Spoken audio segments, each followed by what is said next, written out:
Graça, misericórdia e paz da parte de nosso Senhor e Salvador Jesus Cristo. Amém? Louvado seja Deus. Meus amados, nós temos nos referido muito a esses fatos ocorridos recentemente, as perdas, as partidas súbitas e a necessidade de nós olharmos com empatia para a dor do outro. Há muitos necessitados de serem abraçados. Como o abraço nesses dias tem sido impossível por causa da pandemia, há abraços que podem ser dados com palavras, com atenções, com se cuida, tem orado por você, enfim, são coisas que nós podemos fazer mesmo à distância. E eu glorifico a Deus pelas redes sociais que encurta as distâncias e nós podemos falar uns com os outros. Hoje eu queria que nós abríssemos a nossa Bíblia no Evangelho segundo João, capítulo 8, e vamos ler daqui 2 versículos, 32 e 36. Diz assim a palavra do Senhor: e conhecerão a verdade, e a verdade os libertará. Portanto, se o Filho os libertar, vocês de fato serão livres. Amém? Vamos orar. Senhor nosso Deus e nosso Pai Celestial, Tu sabes como os nossos corações anseiam por liberdade, Senhor. Liberdade, cura, renovo, libertação. Libertação de tantas cadeias, Senhor, que tem aprisionado o Teu povo nos últimos tempos.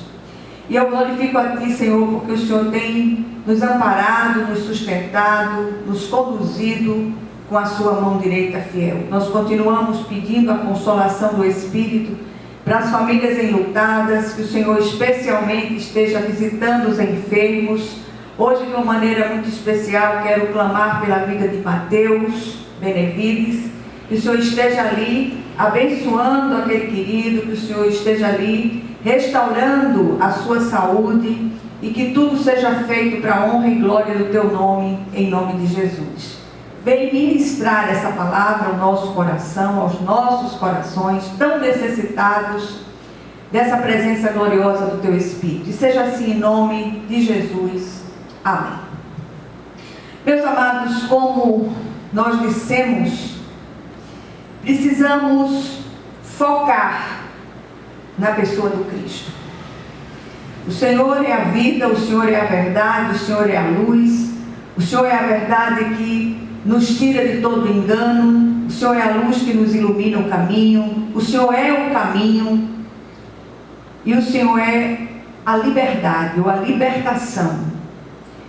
E nós gostaríamos de partilhar com vocês esse texto que traz afirmações que mudam a história daqueles que as recebem. Pelo menos há 2 afirmações aqui que nós conseguimos enxergar que mudam a história daqueles que a recebem, aqueles que têm ouvidos para ouvir, conseguem ouvir aquilo que o Espírito deseja ministrar no dia de hoje. Primeira verdade: os que conhecem a verdade são libertos. E eu falo da verdade com letra maiúscula, não como um conceito filosófico apenas, mas como uma pessoa chamada Cristo.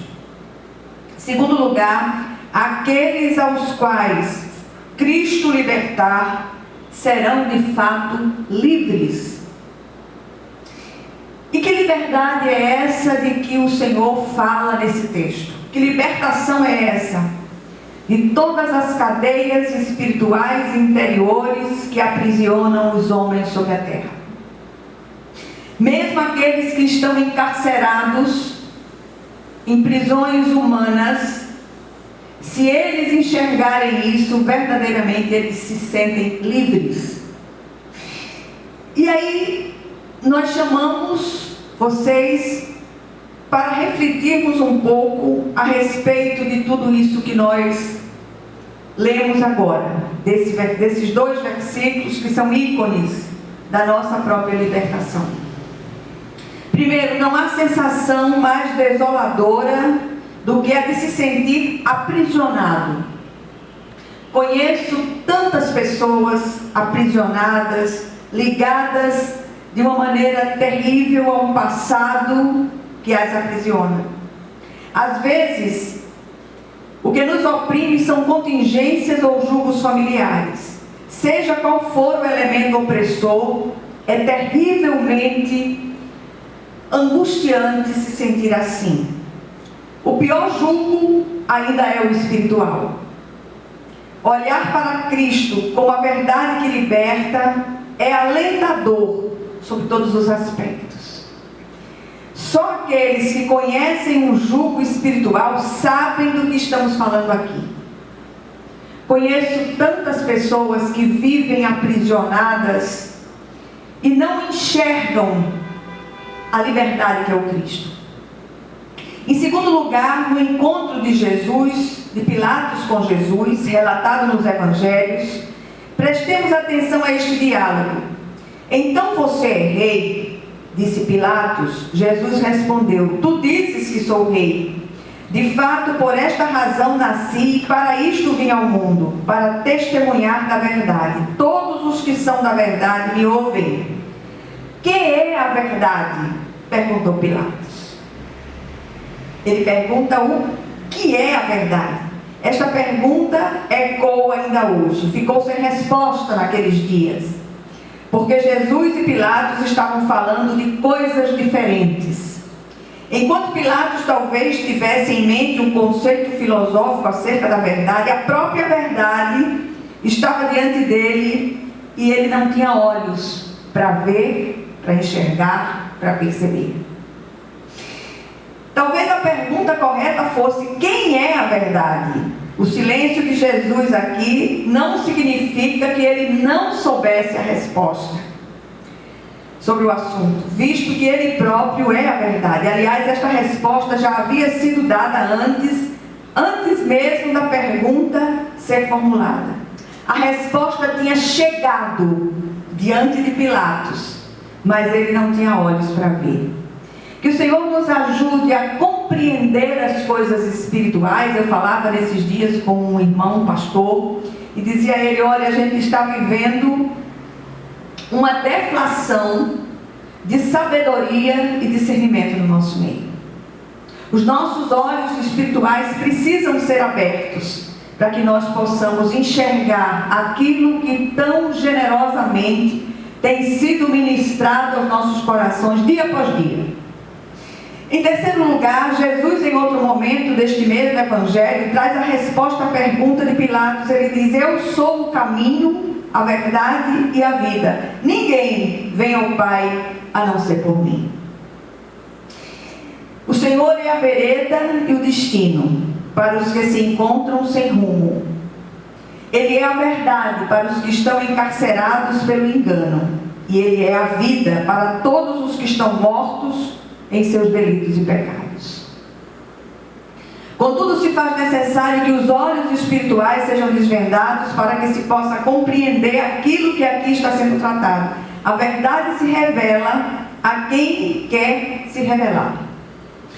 Uma das coisas que eu clamo muito é para que cada evangelista que sai, para cada cristão que sai, que seja um instrumento vivo da palavra de Deus, e ao serem esses instrumentos, aqueles que estão ao redor possam perceber. Muitas vezes, tudo que nós precisamos para encher o vazio é a presença de Deus, e nós não enxergamos.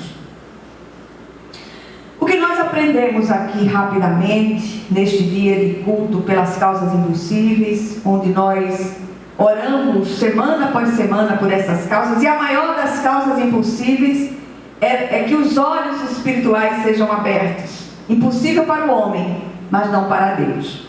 Primeiro, quando o Filho nos liberta, verdadeiramente seremos livres. Nossa alma experimenta algo indizível, nosso espírito é vivificado e nunca mais teremos outros senhores sobre nós. Uma vez eu li uma história muito interessante, era uma história real, que contava a vida de uma mulher, era o relato de uma mulher já entrada nos anos, e essa mulher tinha muitos filhos, e um marido tremendamente opressor, violento, que bebia, e ela tinha uma comunhão com o Senhor impressionante. No domingo ela saía com as crianças, ia para a escola dominical, depois eles cresceram e continuaram indo, e ela tinha uma presença de Deus tão visível, e as pessoas diziam assim: como é que a senhora consegue, diante de tudo que a senhora vive? Onde é que a senhora se recolhe para orar? Ela disse: quando meu marido dorme, eu entro na minha cozinha, fecho a porta, dobro meus joelhos, pego uma toalha, boto sobre a minha cabeça, cubro a minha cabeça, e ali eu entro no Santo dos Santos, na presença do Senhor. Olha que coisa gloriosa. E ali ela dizia: ali eu me sinto livre. Ela perguntava: como é que a senhora vive aprisionada? Ela disse: eu não vivo aprisionada. Quem é de Jesus não vive aprisionado. Segundo lugar, experimentaremos a liberdade dos filhos de Deus, que não é licença para fazer o que nós queremos, o que os nossos anseios desejam, o que as nossas inclinações pedem, mas para um andar numa vereda luminosa que vai brilhando mais e mais até que seja dia perfeito. Somos o povo da aurora, não do crepúsculo. E por último, a verdade ilumina os olhos do nosso entendimento, de modo que nada mais nos aprisionará. Somos resgatados do velho cativeiro. Somos de Cristo, Cristo é nosso. Tudo se faz e se fez novo. Verdadeiramente somos livres. E nós não podemos perder isso de vista, nem podemos deixar de nos alegrar com essa verdade libertadora, em nome de Jesus. Aqui está a nossa caixinha. Eu sempre gosto de repetir, não há nada de mágico com ela, apenas um receptáculo onde nós depositamos nossos pedidos de oração, semana após semana. Como você não pode vir aqui, coloque virtualmente o seu pedido de oração na presença de Deus agora e vamos orar. Senhor, nosso Deus e nosso Pai, apresentamos diante de Ti as nossas impossibilidades, Senhor. Ó Deus eterno, ó Santo de Israel, sobretudo as famílias queridas que estão enlutadas, que o Senhor abrace esses queridos de um modo especial, que o Senhor preencha as ausências com a sua presença gloriosa no nome de Jesus, e que o Senhor responda a essas impossibilidades, segundo a sua santa e excelsa e soberana vontade, em nome de Jesus. Amém. Nós já dizemos: obrigada, Senhor. Graças te damos pelas respostas que estão por vir, segundo a tua santa vontade, em nome de Jesus. E que a graça de nosso Senhor e Salvador Jesus Cristo, o amor infinito de Deus, o nosso Pai Celestial, que as consolações e comunhão do Santo Espírito estejam com todos vocês e com todo o povo de Deus, espalhado por toda a face da terra, desde agora e para todo o sempre. Amém, amém e amém. Que Deus os abençoe ricamente em nome de Jesus. Amém.